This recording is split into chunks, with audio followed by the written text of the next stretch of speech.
메시지 성경 빠른 통독. 오늘 말씀은 창세기 25장에서 27장까지입니다. 25장. 아브라함이 죽다. 아브라함이 재혼을 했다. 새 아내의 이름은 그두라였다. 그녀는 시므란, 욕산, 무단, 미디안, 이스박, 수아를 낳았다. 욕산은 스바와 드단을 낳았다. 드단의 후손은 아수르 사람, 루드시 사람, 루우미 사람이었다. 미디안은 에바, 에벨, 한옥, 아비다, 엘디아를 낳았다. 이들은 모두 그두라의 후손이다. 아브라함은 자신의 모든 소유를 이삭에게 주었다. 그는 아직 살아있을 때 첩들에게서 얻은 자식들에게도 재산을 나누어 주었다. 그 후에 그들을 동쪽 땅으로 보내어 자기 아들 이삭과 서로 멀리 떨어져 살게 했다. 아브라함은 175년을 살고 숨을 거두었다. 그는 장수를 누리다가 수명을 다 채우고 평안하게 죽어 자기 조상과 함께 묻혔다. 그의 아들 이삭과 이스마엘이 그를 막벨라 동굴에 묻었다. 그 동굴은 마므레 근처 햇사람 소알의 아들 에브론의 밭에 있었다. 이 밭은 아브라함이 햇사람에게서 사들인 밭이었다. 아브라함은 아내 사라 곁에 묻혔다. 아브라함이 죽은 뒤에 하나님께서 그 아들 이삭에게 복을 주셨다. 이삭은 부엘 라헬오이에서 살았다. 이스마엘의 족보. 아브라함의 아들 이스마엘, 곧 사라의 여종인 이집트 사람 하갈이 아브라함에게서 낳은 이스마엘의 족보는 이러하다. 이스마엘의 아들들의 이름을 태어난 순서대로 적으면 다음과 같다. 이스마엘의 맏아들 느바옅, 그 아대로 게달, 압부엘, 밉삼, 미스바, 두마, 마사, 하닷데마, 여둘, 라비스, 게드마. 이들은 모두 이스마엘의 아들들이다. 그들의 이름이 곧 그들이 정착하여 장막을 친 곳의 이름이 되었다. 그들은 12부족의 지도자들이었다. 이스마엘은 137년을 살았다. 그가 숨을 거두자 자기 조상과 함께 묻혔다. 그의 자손은 이집트 동쪽 인근의 하윌라에서 아수르 방면에 있는 수루에 이르기까지 흩어져 정착했다. 이스마엘의 자손은 자기 친족과 어울려 살지 않았다. 야곱과 에서. 아브라함의 아들 이삭의 족보는 이러하다. 아브라함은 이삭을 낳았다. 이삭은 40살에 바단 아람의 아람 사람 부두엘의 딸 리브가와 결혼했다. 그녀는 아람 사람 라반의 누이였다. 이삭은 자기 아내가 임신하지 못하므로 하나님께 간절히 기도했다. 하나님께서 그의 기도를 들어주셔서 리브가가 임신하게 되었다. 그런데 태 속에서 아이들이 얼마나 뒤척이고 발길질을 해대던지 그녀는 이렇게 말했다. 계속 이런 식이라면 어찌 살까? 그녀는 하나님께 나아가 어찌된 일인지 알고자 했다. 하나님께서 그녀에게 말씀하셨다. 내 태 속에 두 민족이 있다. 두 민족이 내 몸속에 있는 동안 서로 다툴 것이다. 한 민족이 다른 민족을 압도할 것이며 형이 동생을 섬길 것이다. 해산할 날이 다 되었을 때 그녀의 태 속에는 쌍둥이가 들어있었다. 첫째가 나왔는데 피부가 붉었다. 그 모습이 마치 털 많은 담요에 아늑하게 쌓여있는 것 같았다. 그래서 그의 이름을 에서 털북숭이라고 했다. 이어서 동생이 나왔는데 손으로 에서의 발뒤꿈치를 꼭 붙잡고 있었다. 그래서 그의 이름을 야곱 발뒤꿈치라고 했다. 그들이 태어났을 때 이삭의 나이는 60살이었다. 아이들은 무럭무럭 자라났다. 에서는 밖에서 지내기 좋아하는 노련한 사냥꾼이 되었고 야곱은 장막 안에서 생활하기 좋아하는 차분한 사람이 되었다. 이삭은 에서가 사냥해온 것을 좋아했으므로 에서를 사랑했다. 그러나 리브가는 야곱을 사랑했다. 어느 날 야곱이 죽을 쓰고 있는데 에서가 허기진 채 들에서 돌아왔다. 에서가 야곱에게 말했다. 그 붉은 죽을 내게 좀 다오. 배가 고파 죽겠다. 그가 에돔 붉은 사람이라고 불리게 된 것은 이 때문이었다. 야곱이 말했다. 형, 나와 거래합시다. 내가 끓인 죽과 형이 가지고 있는 장자의 권리를 맞바꿉시다. 에서가 대답했다. 배고파 죽을 지경인데 장자의 권리가 무슨 소용이 있어. 야곱이 말했다. 먼저 나에게 맹세부터 하시오. 그러자 에서가 맹세를 했다. 그는 맹세를 하고 장자의 권리를 팔아넘겼다. 야곱은 에서에게 빵과 팥죽을 건넸다. 에서는 먹고 마신 다음 일어나서 그곳을 떠나갔다. 그렇게 에서는 장자의 권리를 내던져 버렸다.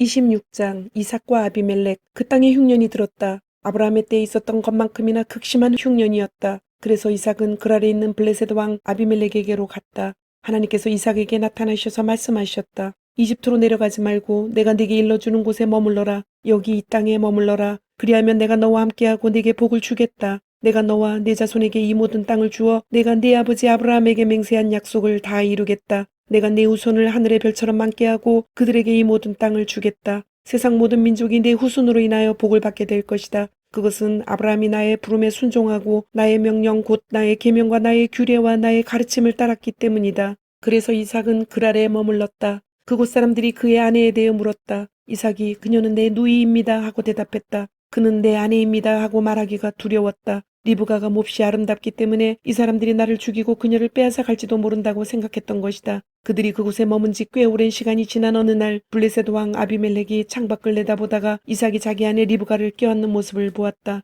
아비멜렉이 사람을 보내어 이삭을 불러들였다. 그가 말했다. 그러니까 그녀는 그대 아내였군. 그런데 어찌하여 그대는 누이라고 말했소? 이삭이 대답했다. 그녀를 탐내는 사람들에게 제가 죽을지도 모른다고 생각했기 때문입니다. 아비멜렉이 말했다. 그러나 그대가 우리에게 무슨 일을 저지를 뻔했는지 생각해 보시오. 시간이 조금 더 있었으면 남자들 가운데 누군가가 그대의 아내와 잠자리를 같이 했을지도 모르잖소. 그대 때문에 우리가 죄를 지을 뻔했소. 아비멜렉은 백성에게 명령을 내렸다. 누구든지 이 남자나 그의 아내를 건드리는 자는 반드시 죽을 것이다. 이삭이 그 땅에 곡물을 심어 엄청난 수확을 거두었다. 하나님께서 그에게 복을 주셨다. 이삭은 점점 더 부유해져 아주 큰 부자가 되었다. 그의 양떼와 소떼와 종들이 많이 불어나자 블레셋 사람들이 그를 시기하기 시작했다. 그들은 앙심을 품고 이삭의 아버지 아브라함의 종들이 아브라함의 때에 판 모든 우물을 흙과 쓰레기로 막아버렸다. 마침내 아비멜렉이 이삭에게 말했다. 떠나시오. 그대는 너무 커져서 우리가 감당하지 못하겠소. 그래서 이삭은 그곳을 떠났다.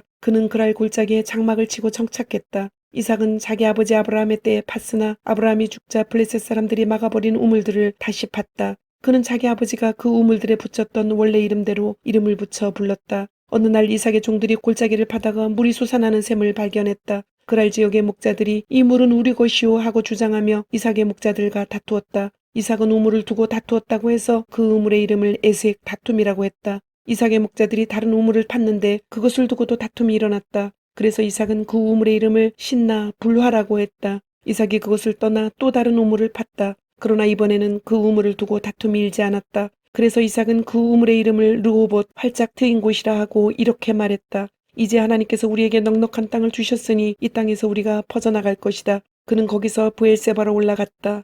바로 그날 밤에 하나님께서 그에게 나타나셔서 말씀하셨다. 나는 내 아버지 아브라함의 하나님이다. 내가 너와 함께 있으니 조금도 두려워하지 마라. 내가 나의 종 아브라함으로 인하여 내게 복을 주고 내 자손이 번성하게 할 것이다. 이삭이 그곳에 제단을 쌓고 하나님의 이름을 부르며 기도를 드렸다. 그는 장막을 쳤고 그의 종들은 또 다른 우물을 파기 시작했다. 그때 아비멜렉이 자신의 보좌관 아우삭과 군 지휘관 비고를 데리고 그랄에서부터 이삭에게로 왔다. 이삭이 그들에게 물었다. 무슨 일로 나에게 왔습니까? 그대들은 나를 미워하여 그대들의 땅에서 나를 쫓아내지 않았습니까? 그들이 대답했다. 우리는 하나님께서 그대 편에 계시다는 것을 분명히 알았소. 우리는 그대와 우리 사이를 서로 우호적인 관계를 유지하는 계약을 맺고 싶소. 우리는 전에 그대를 괴롭히지 않았고 친절히 대했으며 그대가 우리에게서 평안히 떠나게 해주었소. 그러니 그대도 우리에게 그렇게 해주시오. 하나님의 복이 그대와 함께하기를 빕니다. 이삭은 잔치를 베풀어 그들과 함께 먹고 마셨다. 이튿날 아침 그들은 서로 맹세를 주고받았다. 그런 다음 이삭이 작별을 구하자 그들은 친구가 되어 헤어졌다.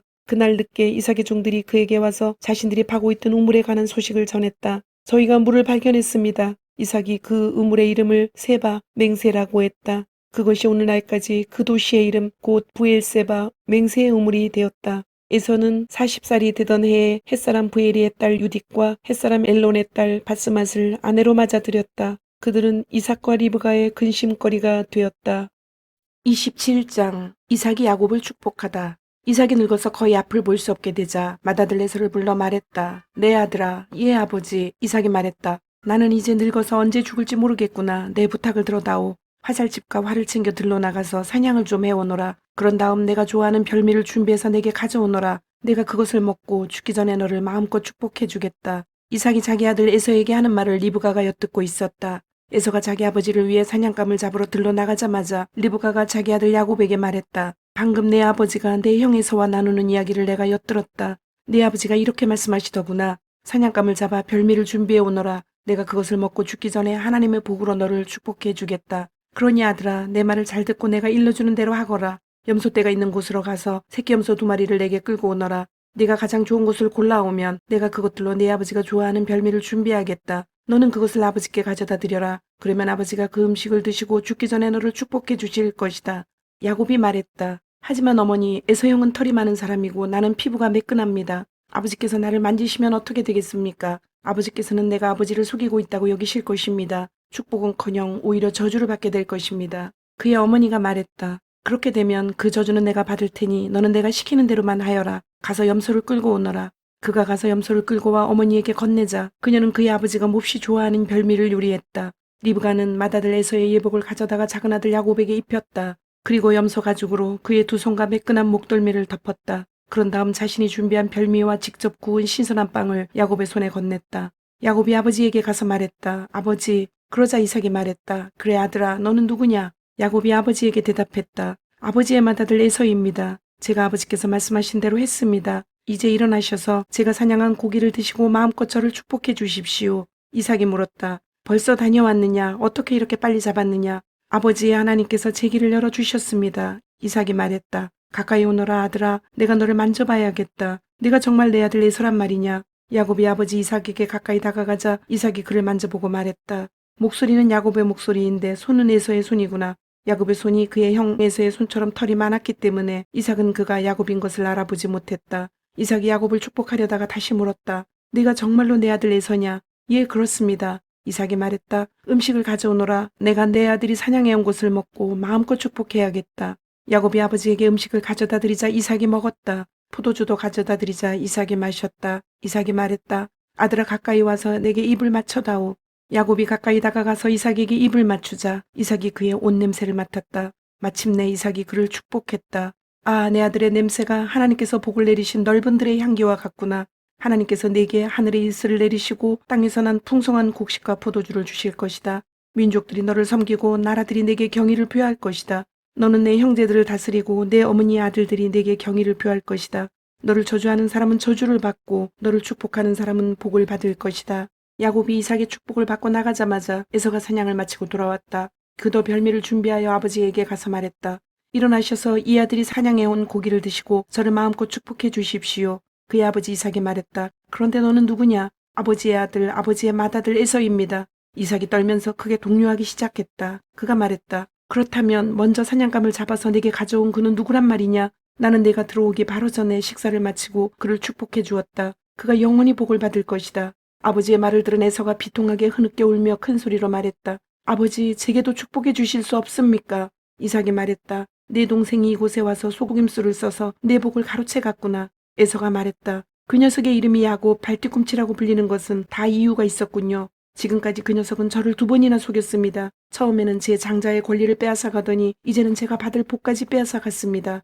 에서가 간절히 청했다. 저를 위한 축복은 남겨두지 않으셨습니까? 이삭이 에서에게 대답했다. 나는 그를 내 주인이 되게 하고 그의 모든 형제를 그의 종이 되게 했으며 그에게 곡식과 포도주를 남김없이 주었다. 내가 그 모든 것을 다 주었는데 내 아들아 너를 위해 무엇이 남아있겠느냐? 아버지 제게 축복해 주실 것이 하나도 없다는 말씀입니까? 아버지 제게도 축복해 주십시오. 제게도 축복해 주세요. 에서가 슬픔에 잠겨서 흐느꼈다. 이삭이 그에게 말했다. 너는 땅의 혜택을 받지 못하고 하늘의 이슬에서 멀리 떨어져 살 것이다. 너는 칼로 생계를 유지하며 살고 내 동생을 섬길 것이다. 그러나 네가 더 이상 감당할 수 없을 때 너는 속박에서 벗어나 자유롭게 뛰어다닐 것이다. 에서는 아버지가 야곱을 축복한 일 때문에 야곱에 대한 분노로 들끓었다. 그는 내 아버지의 죽음을 애곡할 때가 가까워지고 있다. 그때가 되면 내가 내 동생 야곱을 죽여버리겠다고 마음을 먹었다. 맏아들 에서가 하는 말을 들은 리브가는 작은 아들 야곱을 불러 말했다. 내 형 에서가 네게 복수할 계획을 세우고 있다. 너를 죽이겠다는구나. 아들아 내 말을 잘 들어라. 여기를 떠나거라. 하란에 있는 내 오라버니 라반에게 가서 내 목숨을 부지하여라. 내 형의 분노가 가라앉고 진정되어서 내가 그에게 한 일을 잊어버릴 때까지 한동안 외삼촌 집에서 지내거라. 때가 되면 내가 사람을 보내 너를 데려오게 하겠다. 내가 어찌 같은 나라에 너희 둘을 다 잃겠느냐. 리브가가 이삭에게 말했다. 나는 이 햇 여자들이 지긋지긋해요. 야곱마저 햇 여자와 결혼하겠다고 하면 내가 어찌 살겠어요.